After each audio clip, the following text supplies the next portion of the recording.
이재명 대통령이 가장 급한 게 뭐겠어요? 자신이 사법 리스크잖아요. 네. 지금 5개 재판받고 있는 12가지 범죄란 말이에요. 그런데 여기에 대해서 처음에는 가령 공직선거법 위반 같은 경우는 애초에 법 자체를 바꿔서 면소 판결을 받도록 해버리겠다. 그리고 나머지 재판들은 대통령이 재임 중에는 재판을 중지하도록 한다 하는 이 형사소송법을 개정하겠다. 뭐 이렇게 말들을 했는데 생각이 바뀌었잖아요. 판사들이 먼저 싹 들누우니까 판사들이 앞서거니 뒤서거니 다 재판을 다 중지했단 말이에요. 지금 중지 안 하고 있는 것은 대북 송금 사건하고 아마 이 법인카드 유용 사건일 텐데 그것도 이 공판 준비 절차만 하고 본 재판 인가하겠다고 이미 법원에서 그런 식으로 얘기를 했어요. 네. 자 그러면 과연 이대로 둘 거냐 아니란 말이에요. 벌써 어제 오늘 나오는 작은 뉴스들 보세요. 그거 크게 안 나옵니다. 조그만 단신처럼 나와요. 뭐가 나오는가 하면 지금 기소청을 해서 기소 자체를 좀 더 재검토를 한다. 뭐 그러다가 이번에 드디어 수사 자체가 잘 되는지 안 되는지 다시 살펴보고 있다. 그럼 검찰이 너희들이 이재명을 기소했던 수사 기록을 다시 재검토를 해서 수사가 제대로 되는지 안 되는지를 먼저 너희들부터 반성 좀 해봐라 이 얘기입니다. 네. 지금 혁명의 시기니까. 그래서 수사가 잘못됐으면 알아서 해. 우리가 더 말하지 않겠어. 알아서 해. 왜 이렇게 하는가 하면요. 생각해 보세요. 재판이 중지되도록 형사소송법을 바꾸더라도 퇴임 후에 또 재판을 받을 거예요? 아니잖아요. 재판을 안 받는 것이 목표란 말이에요. 그러면 공소 취소를 해야 되는데 공소 취소를 누가 합니까? 검찰이 해야 되잖아요. 네. 그럼 검찰이 기록을 보고 뭐 여기서 재판 중지하기 전에 다 기록을 봐. 이게 이재명 대통령이 과거에 했던 말처럼 증거를 조작했고 사건을 조작했구나. 우리가 반성합니다. 이게 잘못된 겁니다. 그 수사 검사들이 참 나쁜 놈들입니다. 이래서 공소를 스스로 취소를 하면 그게 최고죠. 네. 그렇게 하겠다는 거 아니에요 지금. 네, 그 수순을 밟으려고 이제 그런 것들을 그러니까 바깥에 우리가 직면하고 있는 많은 상황들이 있는데 그것보다는 이제 내부에서 일어나는 것들 자신을 지키기 위한 뭐 방송도 그렇습니다. 방송 3법이 이게 통과가 되면은 일어날 일들 너무나 명확하지 않습니까? 방송 3법 두고 노정면 그 대변인이 그분 YTN에 계시던 분이에요. 그 노정면 대변인이 아주 재밌는 얘기를 했더구만요. 원상 회복이다. 원상 회복하는 거다. 원상 회복하는 게 참 많네요. 대통령실 특활비도 그렇고 그건 약간 징역이 되나요? 그러지 말고 방송, 신문 방송을 모든 언론은 노영 방송, 노영 신문으로 만들어 버리면 속이 시원하겠죠. 아니, 노조가 하면 가장 정의로운 언론이 될 테니까 그분들은 그렇게 생각한단 말이에요. 자기 자신들이 가장 정의롭다고 생각하는 거예요. 이게 뭐 어떤 그 정략적으로 나온 얘기가 아닙니다. 머릿속에 그렇게 굳어 있는 거예요. 우리가 하는 것이 가장 정의롭다. 평소 노조들이 쭉 모여서 얘기할 거 아니에요. 그러면 끼리끼리니까 자기 자신들이 모여서 얘기를 하면 자기 자신들 이게 테이블 위에 올라가는 얘기들이 다 정의로운 거예요. 그것이 올바른 길이고 정의롭고 그래서 머릿속에는 그런 게 가득 차 있단 말이에요. 그래서 원상 회복이 중요한 것이고 자기 자신들이 걸어오는 그 정의로운 길을 회복하는 것이야말로 정의를 회복하는 거예요. 그런 거예요. 그 가령 저런 식의 생각하고 있는 저런 거는 정반대의 길이란 말이에요. 저건 반역의 길이고 뺏어간 길이고 저건 아주 이기적인 길이고 정의롭지 못한 길이에요. 그 사람들 머리는 그렇게 들어가 있는 거예요. 그래서 내가 보기에는 이 싸움은 아주 쉽게 끝날 싸움은 아니에요. 왜 그런가 하면 우리 사회 전체가 철학이 빈곤했거든요. 예, 내가 이 말 나온 김에 이제 얘기를 하자면 내가 왜 보수 정당을 계속 나오라는 줄 알아요. 아까 이 방송 작가가 이 안철수를 왜 당신이 비판한 게 세 개가 있지 않느냐. 그게 뭐냐. 내가 가만 생각해보면 내가 그동안 안철수를 뭘 비판했지. 저번 주에 그 혁신위 위원장으로 임명됐을 때도 그때도 적합지 않다고 발언하셨습니다. 그런데 내가 늘 얘기를 합니다만 보수 지금 야당 됐잖아요.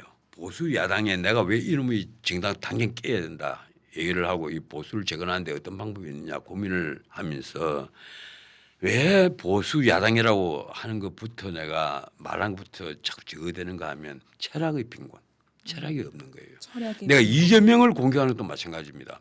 당신이 진보 좌파로서 아니면 대통령으로서 정치인으로서 무슨 철학을 갖고 있느냐.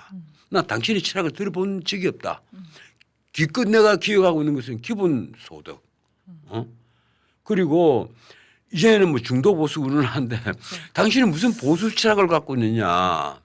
나는 그래 중도라는 말을 우리나라 사람들이 많이 쓰잖아요. 안철수도 어제 그런 말을 썼더라고요. 중수청, 중도 수도권 청년 중심의 어떤 뭐 정당 운운을 하는데 나 중도라는 게 뭐예요? 뭐가 중도인데?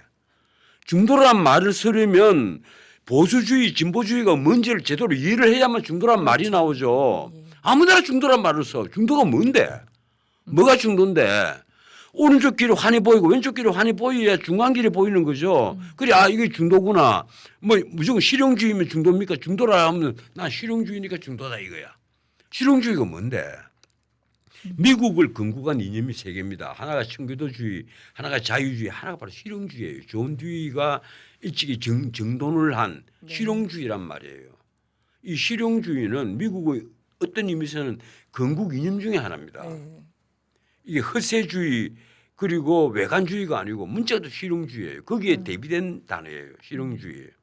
그런데 이게 우리 정치인들이 유독 다 철학이 빈곤하지만은 기본적으로 우리 보수 야당에 왜 철학이 빈곤한가 하면 이 보수주의가 뭐냐 물어보면 몰라요. 근데 아까 얘기하다 참 말았습니다만 과거에는 뭐 성장의 보수, 뭐 분배가 이게 진보 좌파, 그리고 또 이게 세월이 많이 바뀝니다. 그 단어들이 자꾸 바뀝니다. 그 뭐 큰 정부, 작은 정부 이 얘기도 뭐 그것도 굉장히 중요한 거예요. 보수를 나누는 보수주의의 특징은 굉장히 많아요. 예컨대 이 탈규제, 민영화. 그러니까 영국 같으면요 늘 나오는 얘기가 그 두 단어입니다. 규제를 줄이고 규제를 줄인다는 말은 작은 정부를 추구한다는 얘기예요. 지금도 마찬가지예요.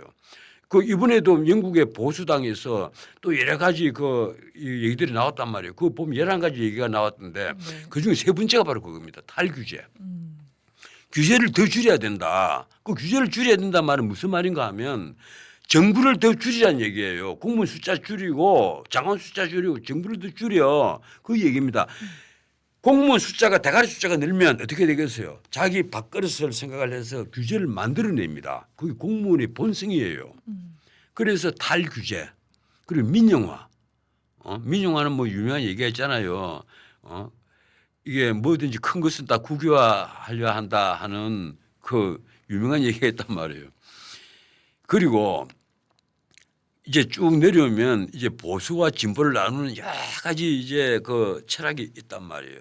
그런데 가령 미국 같으면 미국의 보수, 미국의 진보, 아까 내가 말했지만 미국 민주당은 우리나라에 오면 역시 뭐 보수주의가 아니냐 나 이렇게 보는데 예컨대 격차를 줄이는 데 있어서 어느 쪽이 역할을 해야 되느냐. 지금 우리나라 같은 경우는 지금 진보 좌파는 전 국민들이 돈을 막 뿌리자 이거예요. 돈을 살포하자. 돈을 살포해서 그리고 최저임금을 막 올리자. 그런데 이 정책들이 성공을 하느냐 실패를 했단 말이에요. 문재인 때 최저임금 급격한 상승을 하니까 어떤 일이 벌어졌어요. 저소득층 일자리가 다 사라져 버리고 저소득층이 더 빈곤해지고 격차가 더 벌어졌단 말이에요.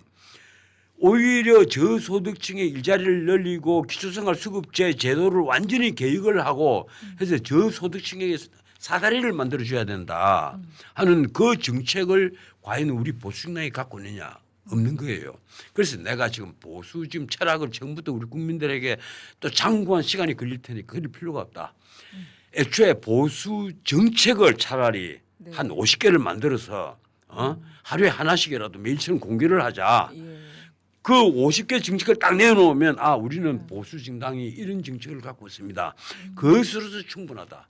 지금 우리 그 국민의힘 국회의원들 107명 쭉 앞에 모셔놓고 얘기를 하면요. 소위 말해서 정강 정책 강령 이런 정당의 핵심 이데올로기를 아무도 몰라요. 내가 그래서 늘 하는 말이 그겁니다. 도대체 정강정책 강령 그거 얼마 안 됩니다. 페이지로 그 읽어는 보셨습니까? 모른단 말이에요. 그 안에 김종인이가 만들어 놨어요. 기본소득도 집어넣고 그것보다 경제민주화라는 걸 집어넣었습니다. 나 참 보면 기가 막혀요. 이 경제민주화라는 단어를 여기저기 막 집어넣어놨는데 이게 독일의 그 사회민주당에서도 이게 그 3차 인터내셔널 할 때 처음 등장했던 얘기입니다. 경제민주화. 그 제일 처음에는 원래 원칙이 이라면 얘기가 길어지는데 정치민주화, 경제민주화. 잠깐만요. 정치, 경제민주화 그다음에 사회민주화. 네 번째가 국제민주화예요. 국제민주화는 문자대로 국정이 사라져버리는 겁니다. 그런데 이 경제민주화만 하더라도 독일에서는 융커의 그 융커가 대지주잖아요. 그 땅을 빼앗아 가지고 무상으로 막 나눠준다 이거였단 말이에요. 우리나라 민주노동당이 처음에 강령에 그랬어요. 큰 대기업의 주식을 환수해서 농민과 노동자에게 무상으로 나눠준다. 그래서 내가 심상정 의원하고 같이 KBS 열린 토론에서 한바탕 붙었던 거 아니에요. 그거 당신이 만들었지 않느냐 이러니까 나는 초안을 만들었는데 기억이 안 난다는 거예요. 그리고 거짓말하지 말고 얘기를 하더라고. 그런 거 없다는 거예요. 나 다행히 프린트를 해가 갔어요. 예. 이거 봐라. 이게 민주노동당의 강령입니다. 강령이 나와 있는 겁니다. 그런데 내가 그때 깨달았어요. 어느 당이든 당 소속 의원들이 자당의 강령과 정강 정책을 매일처럼 읽는 건 아니구나. 잊어먹고 다니시는구나. 그때 알았는데 그 민주노동당은 지금 사라지고 없으니까 모르겠는데 요사이 내가 정의당 강령을 한번 보니까 그런 부분은 안 보이는 것 같아요.